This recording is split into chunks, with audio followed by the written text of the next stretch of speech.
Good evening, ladies and gentlemen. Welcome to the Washington County Board of Education's public hearing on our FY 2015 General Operating Fund budget.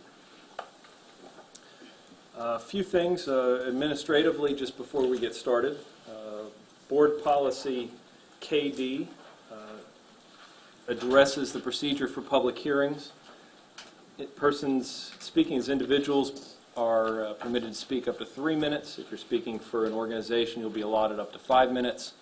I don't think we're going to be in danger of going over our 2 hour or 2.5 hour specified time, so I won't be too strict with the gavel. We really do want to hear what people have to say. So if you've got something to say, please don't hesitate to step up to the table here and let us hear from you, because this is our opportunity to get the public's feedback on the budget that we've adopted as a draft that we believe reflects the needs of Washington County Public Schools for fiscal year 2015. With that having been said, we will start with hearing from Mr. Steve Hummel, who is the chair of the Budget Advocacy and Review Committee. So, Steve, if you'd like to come up to the table and let us hear what the BARC had to say about our draft budget. And I'll say as well to members of the public, the purpose of a public hearing is not for back and forth discussion between the board and the public. It really is for us to hear from you regarding what your thoughts are on this topic. So with that as introduction, Mr. Hummel, welcome. Okay. Well, thank you very much. I'd just like to kick this off by giving a brief overview of the budget, and it will be very brief. Mr. President, members of the board, last Tuesday, March the 4th, the board adopted its draft 2015 general fund budget. That budget is balanced at $259,328,230. It budgets local revenue at maintenance of effort and contains state aid at the level reported by the Maryland State Department of Education, which is the best estimate that we currently have. It provides additional resources for the fiscal 2015 initiatives by reducing the baseline budget by $6.3 million. Much of this reduction was realized when we removed the one-time cost that was included in the current year budget for the replacement of the back office software system. And additional savings were realized when we adjusted the salary lines to reflect the turnover credit for retirements and other separations that occurred after the approval of the current year budget.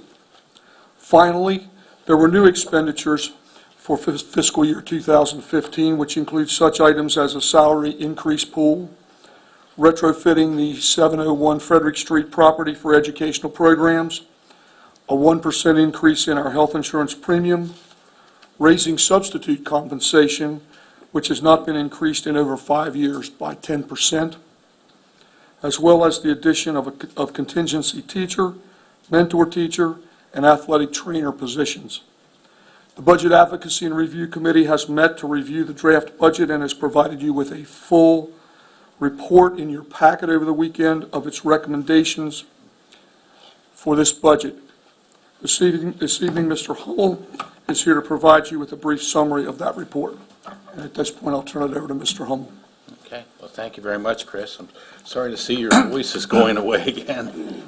Actually, it's coming back. Actually, it's coming back? Okay. For a few weeks. Okay. Well, the good news is hopefully I won't get that too. But no, I do want to say good evening and thanks again for allowing me to participate in this process. Our committee met on February 26th and again on March the 5th to review the draft budget. And as Chris mentioned, I believe you have a full copy of my report. And I'm just going to give you a quick summarization of some of the points that we have. I would also like to thank the members of the Budget Advocacy and Review Committee for their dedication and work in reviewing the 2015 budget. It's a very time-consuming process. I must say I'm very pleased that we have a very diverse group of individuals serving on there from various aspects in the community, and that really makes it handy especially when we actually have a teacher and an administrator, because they can give us insight right into what goes on in the classroom. Of course, I mentioned I have the full recommendation, and I'm going to give you a quick summary. During our deliberation, we discussed all the detail for the revenues, reductions to the baseline budget, and the planned 2015 year expenditures. With regards to revenues, we discussed the generally poor condition of the local economic condition here, the local economies. As a result, we fully support the board's decision to limit its local request to the maintenance of effort level. And we believe that this does put the Board of Education in a position of being a very good team player with the county government.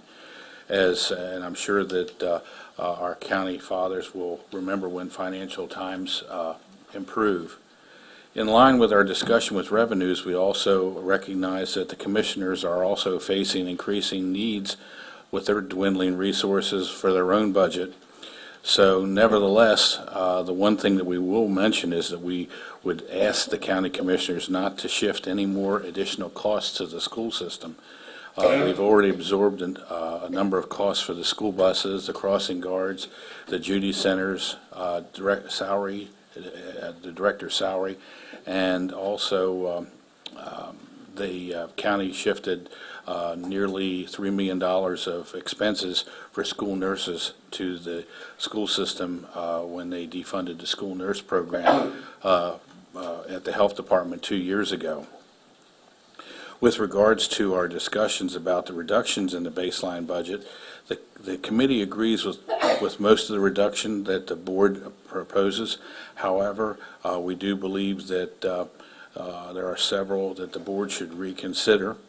For operational and safety reasons, the board should reconsider the elimination of the 2 AP or assistant principal positions.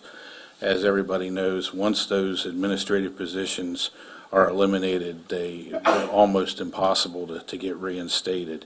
And similarly, we believe that the board should reconsider the elimination of the Director of Curriculum Development position as well.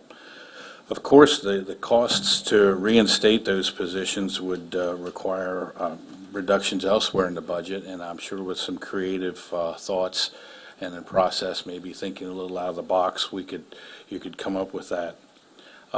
With regards to our discussion about expenditures, we fully agree with the increases the board has proposed. Specifically, the committee believes that a salary increase for all employees is in order.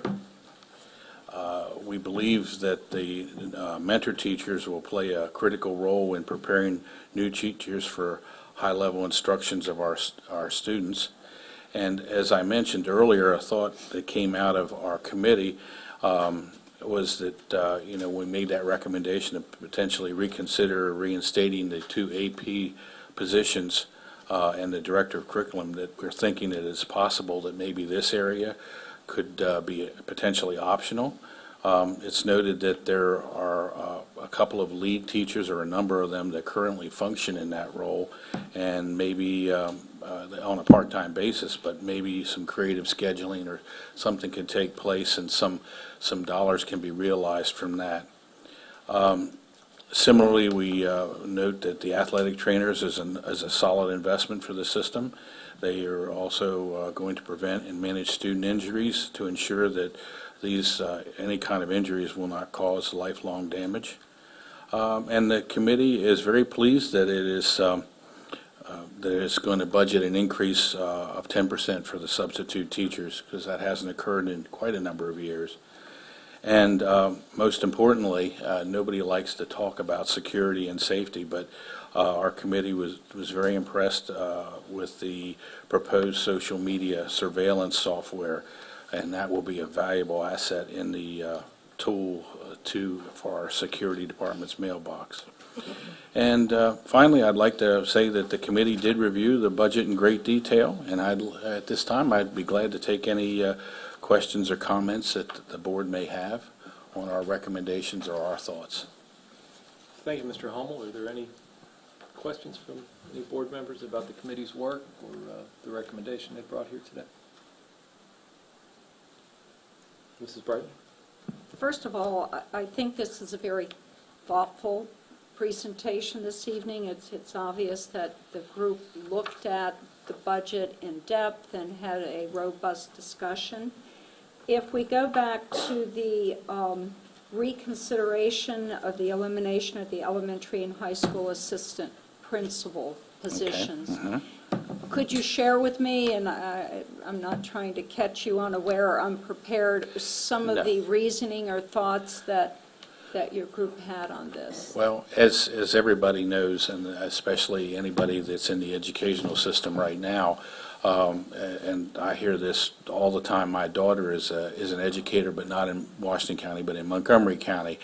The burdens and demands that are placed upon the classroom teachers are not what they were 5 years ago, they're not what they were 10 years ago, or not what they were 20 years ago.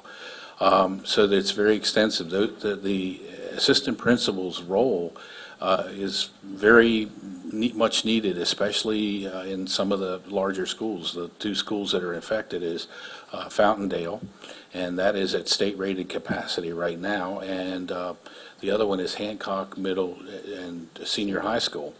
And let's face it, as I mentioned, when items are removed from the budget, getting those items back in when the need does arise again is going to be very difficult. And it's basically a lot too about safety. The administrators at our schools, when those schools open, I don't need, I really, again, don't need to tell anybody this because I'm preaching to the choir, but if you think about it, it's just like a little city that opens up. The principal can be pulled in one direction, and without an AP there, that does create additional hardships, and some thought should be just given to that. Very good. Thank you again. Okay. Appreciate the work. No problem. Mr. Bailey? Mr. Hummel, I'd like to thank you and the committee for the work that you have put into this. And in your written report, you have outlined, I guess I would call them defenses for each of the points that you've made. One that I particularly paid attention to was a big ticket item with the athletic trainers in our system who will serve in multiple capacities, that they just will not be on the athletic field when games are being played, but they will also be able to work with phys ed departments, with health and nutrition, those kinds of things in addition to their other duties. So, those are mentioned here and outlined, and I want to thank the committee for being so thorough. Well, thank you. Yeah, that was discussed, and we've covered, again, by the pleasure of having a very diverse committee and having administrators and teachers on the committee, it did help us better understand that. I'm not sure the general public, when they see athletic, because when you say that, it automatically sounds like, oh, well, when there's a basketball game or a football game, somebody's going to be standing around. But that's not the case. And yeah, it was very good that was very well explained to us, and that's why we support that as well. Thank you. Other comments or questions from board members? Could I add just to Mr. Bailey's briefly, and also there's a lot of federal regs and state regs coming down to us on concussions. And so it's a very important topic, and we need to be prepared to support our athletes. Agreed, yes. Mr. Rideout? Dovetailing what Donna said, I think our vision for this from the outset was a little different than what a lot of people think. Again, what was said about athletic trainers being there for games. They can become a real strong, solid community asset. It doesn't just, I think community members, as they get familiar with these individuals, recognize that they have skills and knowledge that perhaps they don't have. And, just even if they come to you on the street or come to our trainers on the street and say, what should I do about Johnny's sprained ankle? Having that individual in that community, whether, particularly in the areas where we have campuses, where there's an elementary, a middle, and a high school, is going to be something that's special for those communities, because they know they will become the go-to guys. I mean, that's how I envision it, and I think it is going to be a real benefit to us in so many different ways. So thank you for the support that you guys obviously gave us on that. And hopefully we'll finish as we make the final vote, and that asset will be available to our communities. Any other comments? Mrs. Fisher? One of the items that has been added to the budget is an auditor, an internal auditor, that I believe had been recommended to our board. Do you believe this will be an asset to the finance department? We have so many organizations that overlook it and audit us as it is. Yeah, looking from wearing my hat where I work or my career, I can tell you that auditors and compliance people, just as you mentioned about, with, anything to do with audit, compliance, legal, usually it's better in the long run to have somebody like that, yes. To keep us straight.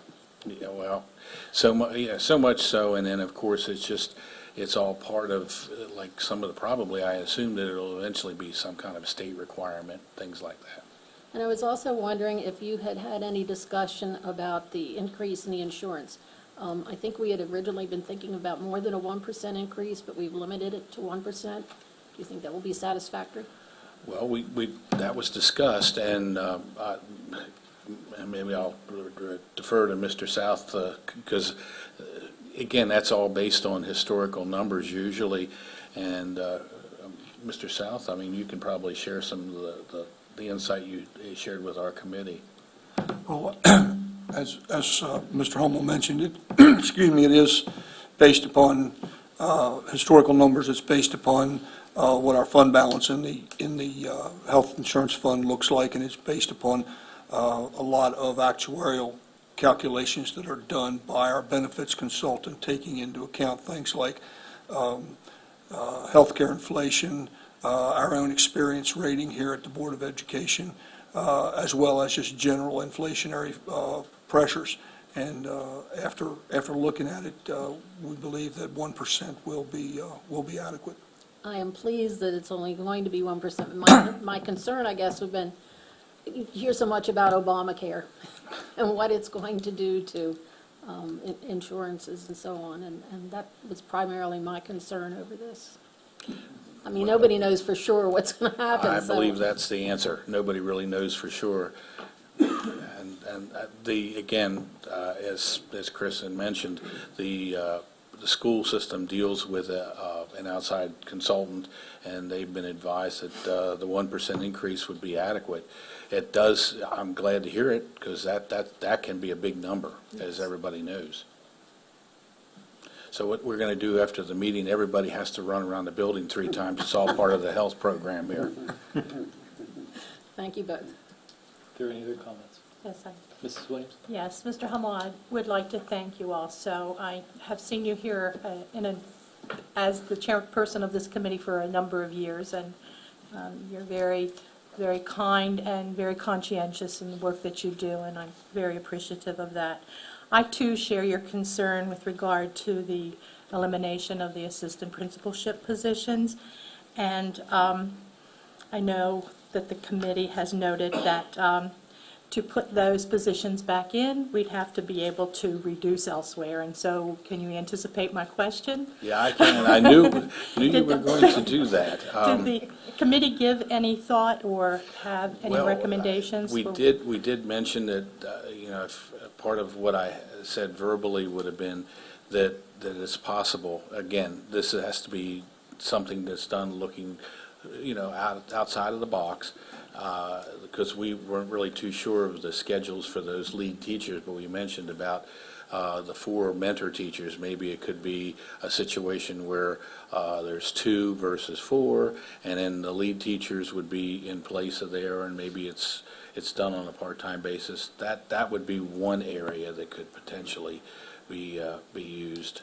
But as far as other areas, that's going to be a tough call. I mean, I do not, and I can speak on behalf of the committee, I'm sure that we all agree, there's very little what I would refer to as fluff in this budget where you can come up with that kind of dollars. But we're hoping that somewhere along the line, maybe something can be shifted. Thank you. It won't be snow removal for this year, I'm sure. No. Any other comments or questions?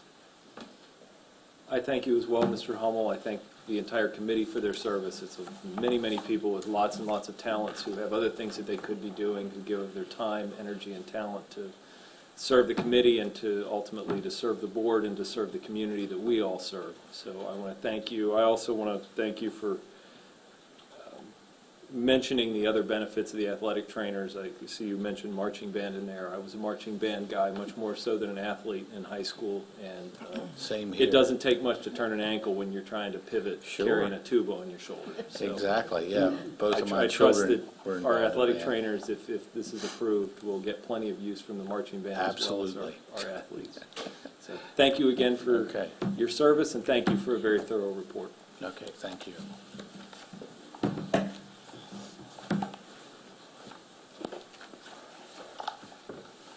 That moves us to the public hearing portion of this evening. We have a number of individuals who signed up to speak. The first is Nick Hill.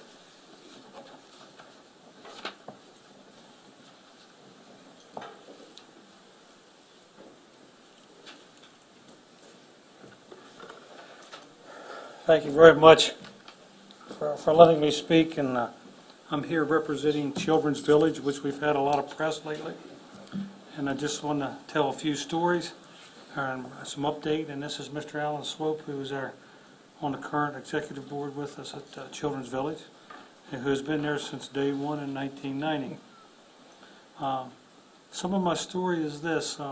Several of you may remember Mike Callis, and I've worked for Mike and his organization since 1979, and Children's Village came to being when Mike Callis and Mike Willer from the fire department and several other individuals decided to create Children's Village. And the purpose of Children's Village is to train our second graders for 2 days, one on fire safety and one on police safety, and we do that, and we've done it for a long time. And working with Mike Callis for all the years in the training, he instituted and all of his people to be involved in civic give back to the community, and we still are. But we've come upon a time where we need some additional dollars and help, because volunteerism has kind of dried up as everybody's busy and got other things to do. So we did provide everybody, I guess everybody's seen the letter that we've asked for funding. And you may not be able to give us a nickel, you may be able to give us $5 million. I don't know that answer. But we certainly need help. We have on our one wall of the village 27 individuals who have went through our course and saved a life.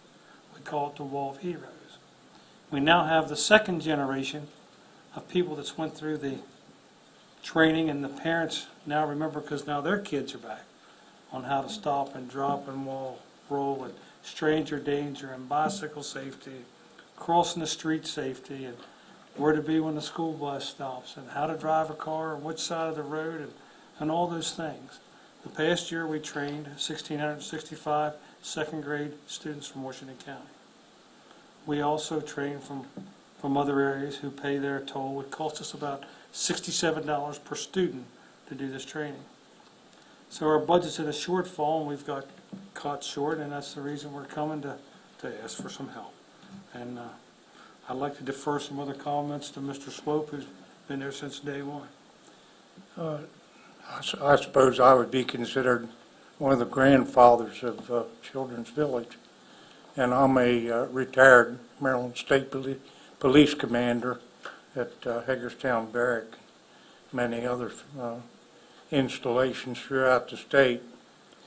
And I've found this county, out of all the counties that I've been assigned to be rather unique. Different organizations seem to get together and click, and then we do have a unique Children's Village sitting out here on Mount Etna Road. 25 years ago, out of concern for the general safety of Washington County children, volunteers made up of citizens, community and business leaders, builders, government officials, educators, medical professionals, fire and rescue, and police representatives gathered and planned for this unique comprehensive safety education program for the community's use. And it was learned at that time that accident causation amongst children under 14 was quite high. After many, many days of brainstorming and campaigning hard for community support and a lot of hard work, the miniature world of Children's Village was born, and it was designed to help people cope, young people help cope with the challenges and the hazards and safety dangers they would face in the real world. So we have a miniature world and then real world. In September of 1990, in partnership with the Washington County Board of Education, the 5-acre child safety campus was open to all second grade level students from all public, private, and homeschool sectors in Washington County. During the 2 days of standardized training provided by the Washington County school system, or approved by the Washington County school system, students learn by watching demonstrations and videos on a variety of safety topics, and then from hands-on experience by role-playing as pedestrians, bicyclists, motorists on the streets and buildings of Children's Village. And the students take their life-lasting, life-safety experiences home with them, and they apply what they've learned to their families and their peers, and they work out their own safety plans from their experience, the original experience. As envisioned by our founding planners and volunteers, Children's Village is a broad-based community, public-private partnership where more than a majority of our operational funding is provided through volunteer fundraising efforts and grant awards to keep us going from year to year at no cost to the student. Children's Village volunteers and staff are doing the best to keep our concept alive. In the early days, Children's Village was kept in daily operation by an all-volunteer workforce of community volunteers who performed all administrative and operational functions, including all fundraising efforts. Many trained volunteer unpaid fire and rescue personnel provide instruction on their own time as a service to the community. Departmentally paid police officers, firefighters, and rescue technicians taught the BOE-approved standardized program as an in-kind service provided by their respective departments. However, as years went by, our worker bee volunteers began to diminish despite our concerted efforts to preserve and recruit more volunteers at both ends. We were faced with the realization that volunteerism was slowly ebbing and drying up from all sides. Some of our own village were dying off, getting old, or moving on to meet other pressures and activities in their daily lives. Most public safety departments who provided in-service instructors were forced to utilize the manpower elsewhere to meet other public demands. Our Children's Village situation is not unique by any means. Volunteerism is actually eroding across America.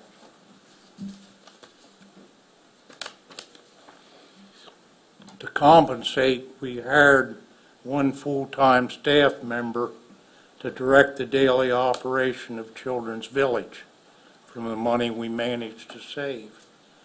As Children's Village lost more volunteers, we eventually hired a full-time, part-time staff member to handle grant writing, help with fundraising activities, and public relations. In addition, all of our public safety instructors are now paid hourly for their part-time services. And as the building and campus ages, it demands more maintenance and upkeep. All of this is putting a strain on our operating budget. So far, through our constant volunteer fundraising efforts, grant awards, and a diminished portion of county funding, our frugal management of what funding we have remaining, we are keeping this educational gem on course and afloat. We must continue to try to fulfill this obligation for the safety of our children, their families, and our communities. We must keep this unique and proven grand experiment in life safety education for all of our children for generations to come in our Washington County. We have taught over 50,000 students since we started those many years ago. It has saved lives. Let's all get together and make it thousands and thousands more. We need your continued support. Thank you. Thank you, Mr. Swope. Thank you, Mr. Hill. We thank you for listening to us, and we appreciate your help. We're certainly open to any questions you might have about what we do or what goes on, and/or invite you to come for a tour. Again, this forum really isn't designed for a back and forth with board members, but I know we'd all each individually be happy to hear from you and have any further discussion or dialogue that you think would be helpful for us as we move forward. Thank you. Thank Please you. don't hesitate to reach out to us each individually. Thank you. Thank you.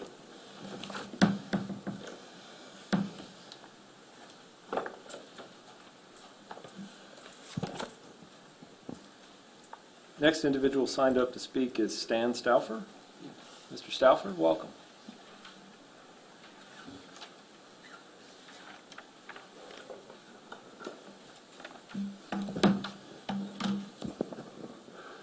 Thank you for allowing me to speak here tonight. It's a pleasure to be here at the board's new facilities. Very nice.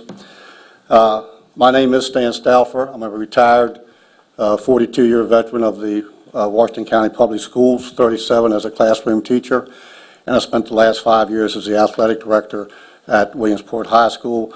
I'm also a longtime coach with 27 years of experience as a high school soccer coach.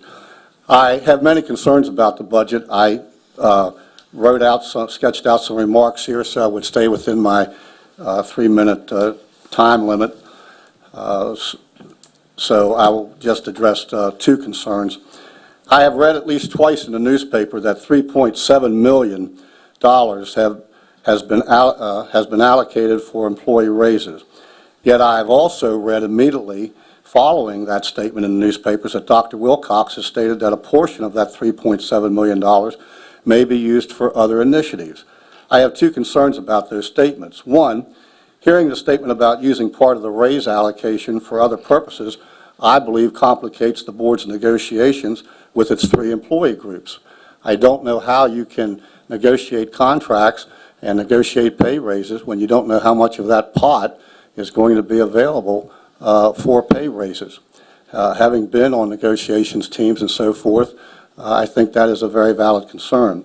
Also, hearing the aforementioned statement about the money perhaps may be used for other uses, I don't think is good for morale among the various employee groups. Also, as a former AD, I'd just like to address a little bit about the athletic trainers. This is something that this county has needed for many years. I started coaching in the 1970s, and I coached students in 4 different decades, ending in my last time I coached in high school was the 2003 season. I know that there have been attempts to get athletic trainers.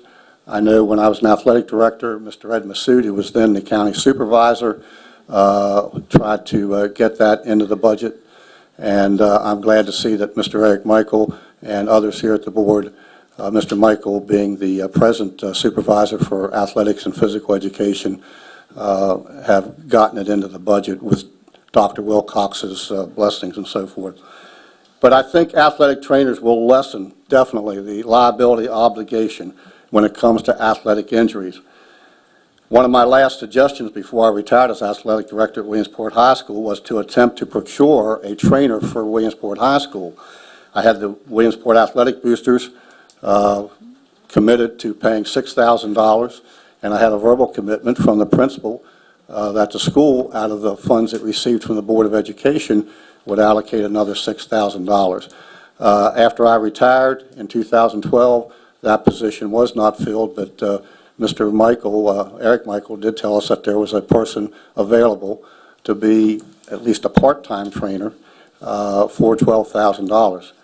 Also, with the increased awareness, especially that took place over the last few years about concussions, procuring trainers will help greatly with that, take a lot of burden off of coaches, and I think also trainers could also take a lot of burden for some other things off of the school nursing staff.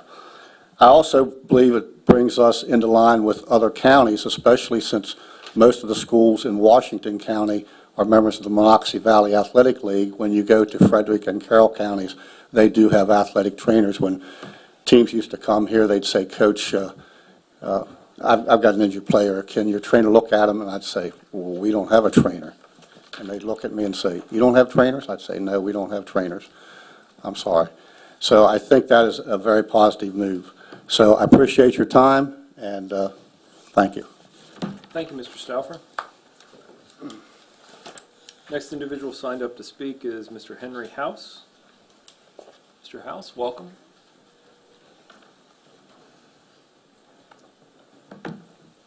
Thank you, Mr. Hart.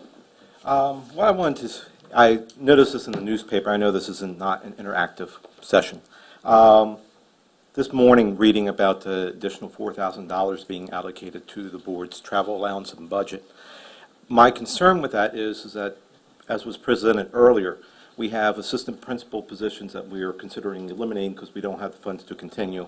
Athletic trainers that we would like to see implemented to deal with issues that Mr. Stauffer just brought up.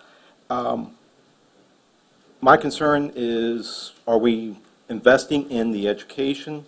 I know there's educational benefits to going to these conferences, but where my concern lies, could we better utilize those funds for providing it for an assistant principal? I know it's only a fraction of what an AP would earn, or towards an athletic trainer. That's really what my sole concern. I just wanted to share that with the board tonight. Okay, thank you, Mr. House.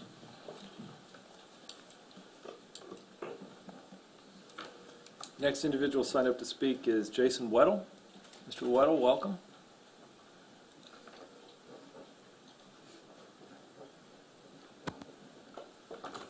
Good evening. Thanks for letting me speak. Lifelong resident of Washington County. I've been a certified athletic trainer since 1998. I'm currently working at Boonesboro High School, contracted through Robinwood.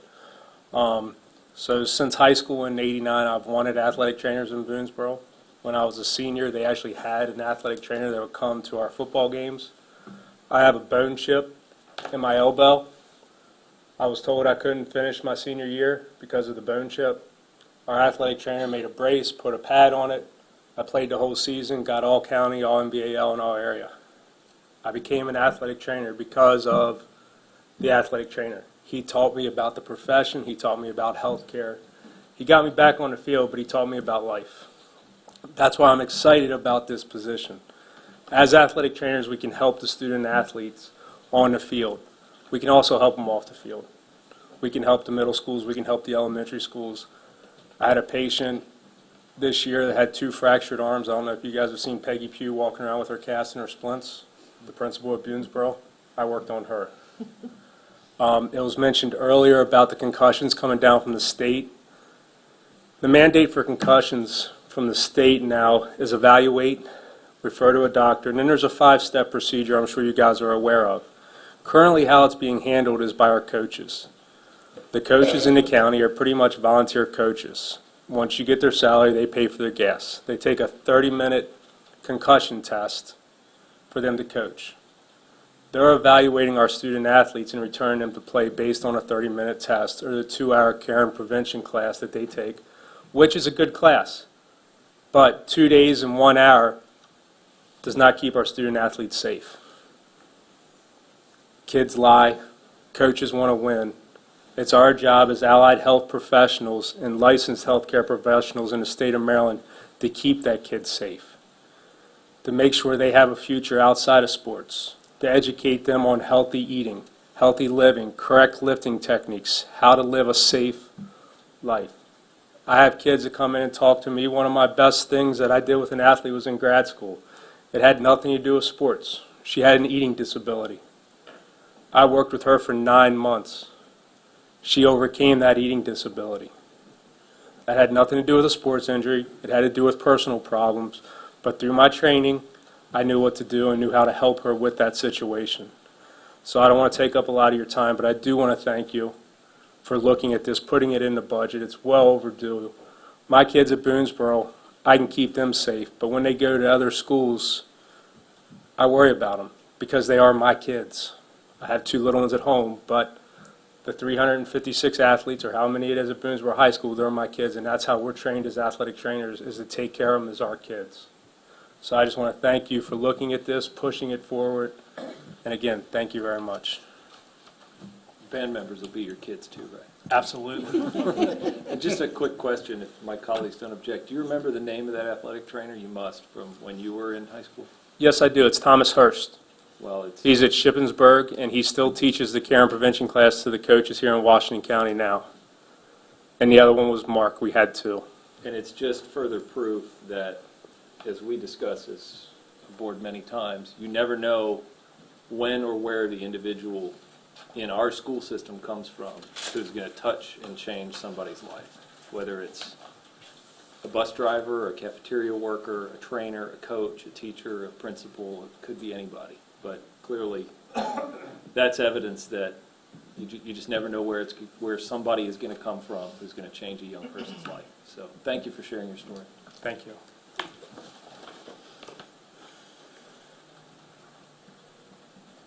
The next individual signed up to speak was Alan Swope. He spoke earlier with Mr. Hill regarding Children's Village. I'm sorry, I should have introduced him before when he came forward. He was the last individual signed up to speak. Is there anybody else who's here who'd like the opportunity to speak? Okay, well, if not, I will declare the hearing adjourned. Thank you, everybody.